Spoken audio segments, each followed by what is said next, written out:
These lockdowns don't help anyone. We start looking at people like we lost these feelings. Ah, the feelings. That pinch in your stomach anytime you hear that person's name. Just breathe. Like,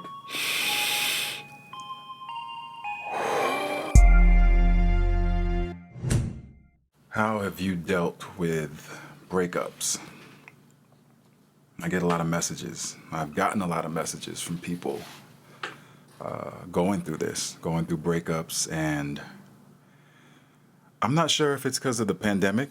I've just got a lot of messages, a lot of DMs from people, asking about how to, or something pertaining to a breakup, and dealing with the emotions, and some people just needing to vent. I'm not sure why I'm that guy, but maybe it's been like that, because I've gotten messages from both sides of the spectrum.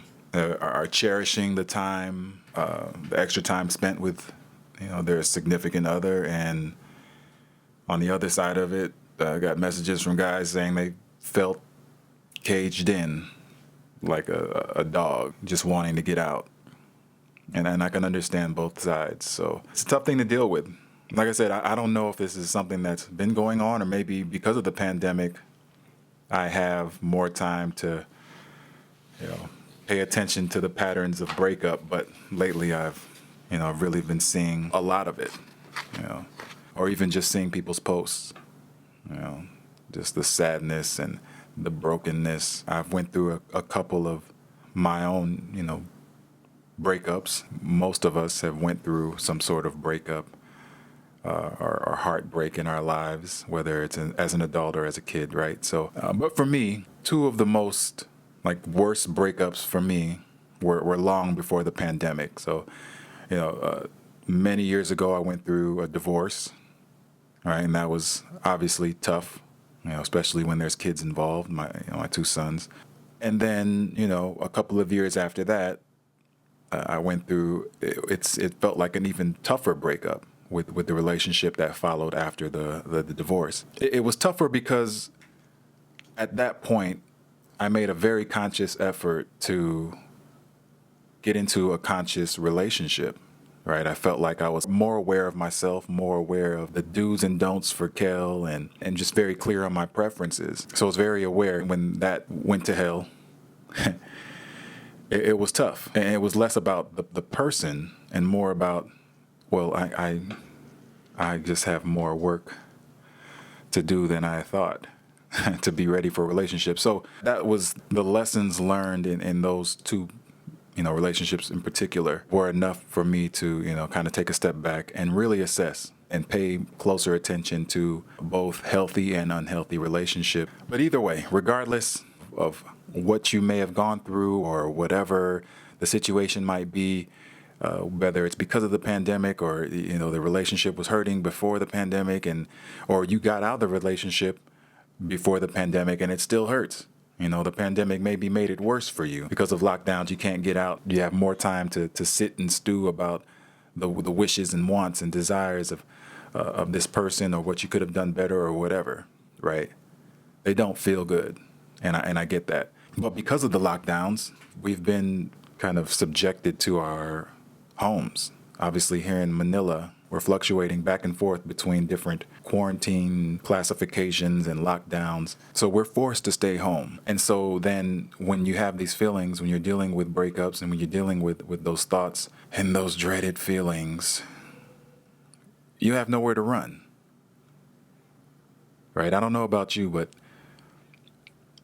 when I'm dealing with certain things, or when I was dealing with certain things, relationship or not, when I was dealing with feelings and thoughts and shit that just doesn't feel good, the last place I wanted to be was home. So I would go to the gym. And people who know me and have followed me over the years know that the gym became a big part of who I am, the image. When you go to my social medias, there's always something about working out. If you've watched any of the blogs, it's about getting active and being active, and that's a big part of who I am, right? And a lot of that is because of that. I started getting serious about the gym when I was going through the separation, from the previous marriage, and dealing with, my kids being gone, not living with me here in the Philippines anymore, having to be a dad through FaceTime, the digital dad is what I became. So it was a lot of stuff for me to try to compartmentalize and deal with, and at times it was just too much. So I would, go to the gym for hours. And this is even while I was still playing professional basketball. I'm still playing now. But at that time, it was kind of unheard of. Playing pro ball, it takes a lot of, toll on your body if you're trying to play at a high level and play at your best. So rest and all of that stuff is a huge deal. Well, after practice, I would rest for a couple of hours, but then I'd be in the gym for another 2 or 3 hours. And that was my way of coping, that routine. So I say all that to say these lockdowns don't help anyone when you're dealing with these heavy feelings and these thoughts and these things that you can't seem to run away from. Now, I don't promote running away from your problems, but I get it. It's understandable. Sometimes it's just too much and too intense. All right, you just got to sit in it now because of the lockdown, whether you like it or not. And so you got to walk around your place, and you still, every now and again, you'll check your drawers and you see the jogging pants that say juicy along the butt. You go in your bathroom, you still have that extra toothbrush that he or she uses, or his musk or stank, I don't know, whatever the case may be, but you get what I'm saying. There's just a lot of reminders of this person, and now being relegated to your place, it's even more irritating. With iPhones, if you have one, it does this thing where if you go to, I don't know what you call it, the widget screen or something, like you swipe, it'll have a picture at the top and it'll say, this happened on this day 2 years ago or 1 year ago. And I get those reminders every now and again. Now, after being out of the relationship for a few years with all of that, now when I see it, it doesn't sting as much. But I get it, because it can. The main thing overall with dealing with breakups really helped me in the long run is sitting with the feelings, right? Not running from them. So that's like the best thing you can do. Not running from the feelings, sitting in them, not judging them, not labeling them. And eventually, as you do that, you allow yourself to be more and more present with those feelings, not judging them, not labeling them. They become less painful the more we allow ourselves to be present and aware of these things. But for a lot of people, and I get it, it was the same way for me. For a lot of people, that's hard to do. It's hard to just sit with those emotions and just let them linger. We want to think about this person. We want to think about all the memories and the things that we're losing, all the time that we wasted or the time that we spent. So what I'll do, I'll just share some of the more tangible things that I've done or am in the process of still doing, that you can do right now in order to deal with the breakup or these feelings. These feelings, the feelings, that pinch in your stomach anytime you hear that person's name. Let's try to go from the least intense to the more intense things that we can do right now in order to deal with the breakup, and then see what might stick. All right, so first, above all else, just breathe. Like literally breathe and remember that and know that it's not the end of the world. It might feel like it. Everything in your body and mind might be saying, this is it. What else am I going to do? What can I do? What am I going to do? That's what I thought when my now ex-wife and 2 kids, when I watched them, I walked them into the airport and watched them walk through immigration, and my youngest just waving as they went into the security check, and I couldn't see them anymore. I thought, what am I gonna do? Breathe. it's not the end of the world, right? So that's the first thing. And if you need breathing techniques, well, we can get into that too. I got some really good instructors for that, but realize that it's not the end of the world. That's number one. All right, so next, I think the thing that you can do right now, turn off the damn sad songs. You know what I mean? Like, turn off the sad songs. You don't need to be riding around listening to Sam Smith singing Stay With Me. Turn it off. Don't poke the bear. It knows exactly what it's doing. Turn off the sad songs. You don't need to sit with the sad songs to try to remind you of all the memories and trigger different things. Turn them off. Next, go around your place and put all their stuff in a box or an envelope or a capsule or whatever would fit all their stuff. Put it in there and put it away somewhere. Now, I'm not saying, notice I didn't say just throw it all away, because I know that's tough. If you loved this person, you put in years, shared your life with this person, throwing their stuff away may not be the easiest thing to do. But you can put it all in a box, put it all in one place, so that you're not walking around and getting blindsided or hit with these little reminders of this person. Put it in a box. Now, eventually you're going to burn that shit. Eventually you're going to throw it away. If it's some expensive stuff and you need to give it back, take some time to get your heart and your mind right before you go and reach out to this person to give them their stuff back. Or if they ask for it back, give it back. Don't be a jerk. But eventually you want to burn all of it. Let it all go. You can literally burn it if you want to, but you gotta let it go eventually. But putting the stuff in the box isn't a hard thing to do. At least you know where it's at, and you can make a conscious effort to not go to that place. All right. So next, if you're a social media person, stay off of social media for a little bit. Now, the next level of that would be block them. Unfollow. Unfriend. Stop following their lives. I'm a big believer of out of sight, out of mind. A lot of people have that urge, that tendency to just peek and see what are they doing? How are they living? Who are they with? Who are they following now? Don't mind them at all. It's not about them anymore. It's about you. You have to do what you have to do to keep your mind right and to move on with your life. So stay off of social media. And if you can get to that next level of blocking them, unfollowing them, unfriending them, detaching from them digitally, do it. It's necessary, man. It's necessary.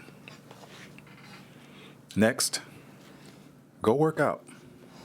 Just like I said earlier, when I was going through my first really, really tough breakup, which was the divorce and separation, I just started hitting the gym hard. And this is while I was playing professional basketball. My life is already about working out and being active. Go to the gym. If you can't go to a gym physically, start working out. Go on YouTube, search home workout for whatever you want to do. Yoga, Pilates, Zumba, push-up challenge, sit-up challenge, something. Do something. Start working out. Start working your body out. Because a healthy body helps a healthy mind, right? You start talking about endorphins. You start talking about the benefits of having a healthy lifestyle and having a healthy body. You start doing the unhealthy things. That's when the quality of life starts to go down. Go work out. Go get active. If you watch my YouTube or you watch my vlogs, that's what it's about. It's about promoting, being active.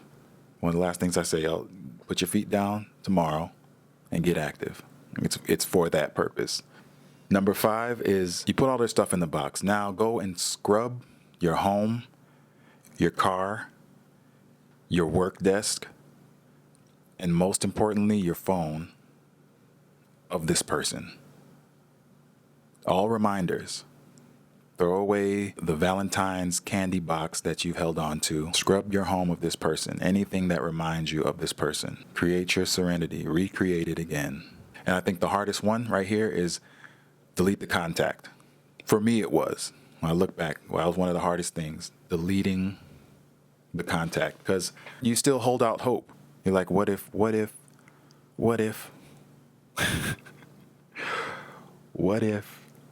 they call? What if I need to call them about something? Why? No, you don't. Maybe. Like I said, it's tricky when there's kids involved or connected through business. Something connects you that you really can't delete the contact, but you know the position better than anyone else. And if you're in a position where you can delete this person, delete the contact, delete it. One of my good friends, Lou, she told me when I was going through just the detangling, she said, if you're not ready to delete the contact, block them for a little bit. Just block them for a little bit, temporarily, for a week or two. And it helped. Because then I realized, I really don't need this person. I really don't need to hit this person up or follow this person the way that I have, right? Delete it. You got to get it out of your head, the hoping they call, hoping they text, hoping they DM, hoping they watch your story and all that. Stop it. Stop the hoping. Stop checking their social media. Stop trying to see when they were last seen online. Ask me how I know about these things. Stop it. You got to remember that you're in this position, which is out of the relationship. You're in that position for a reason. I don't know about you, but I had a tendency to romanticizing when I'm out of the situation. Meaning I was always thinking of only the good times. And that would make me sad when I thought about it. So maybe we could have made it work. Maybe I shoulda. And you start blaming yourself. I could have done this. Maybe you could have. Maybe. But maybe you're not. Like, we all have issues and we all play a part. No one's ever 100% right. No one's ever 100% wrong. Even in the worst of situations, right? Everybody has their stuff. I get it. But the thing is, you want to get to a place where you're accepting what it is for what it is now and not what it coulda, shoulda, woulda been. Stop romanticizing. And I think the last thing before I close, before I end this, is the biggest thing. And that is go live your life. We start looking at people like we lose a relationship and we feel like we lost a leg. We walk around like we lost both arms. Like life is just so dramatically changed right now. And that's not the truth. I get it. It hurts. I get it. Life has changed. The routine's changed. But a lot of times we forget to live life. We don't reach out to our friends anymore. We don't call our family anymore. It's like we're in mourning. And it takes time. I get it. Especially if it's fresh, if it's new, you take your time. A couple days, maybe. A week. But if you're looking months, it's still hard to see pictures or see people associated with this person, hear their name, and have not found a routine that's healthy and happy for you. Something's gone wrong. Go live your life. And I would say don't jump into a relationship right away because that doesn't help you or the person that you're bringing into your life. Don't jump into the bed with someone right away because that doesn't help either. Ask me how I know. Go be with your friends. Go be with people you trust, people that understand you. Go have fun. I understand with the lockdowns, it changes a lot of things. Have a Zoom call with your friends every now and then. Take up a hobby. My mom messaged me from, she's in Michigan right now. She's in her 70s, and the lockdown has been, my mom is one of those people that can't sit still. She messaged me one day. She told me she started taking up knitting. I'm like, knitting? Well, whatever you got to do, right? It was like, that's what she can do at home. That's what seems right to her. So, Mom, do what you got to do. Knit me a sweater. Take up a new hobby, though. Build those new neural pathways. And that's a good place to end it. Do the things to improve yourself and to improve your quality of life, because this time is about you. It's not about them. Remember, you're out of this relationship for a reason. Do what you have to do to grow. Do what you have to do to improve the quality of your life in a healthy way, in a way that honors yourself and who you are, honors the respect you have for yourself and the value of who you are. That's the only way we get through.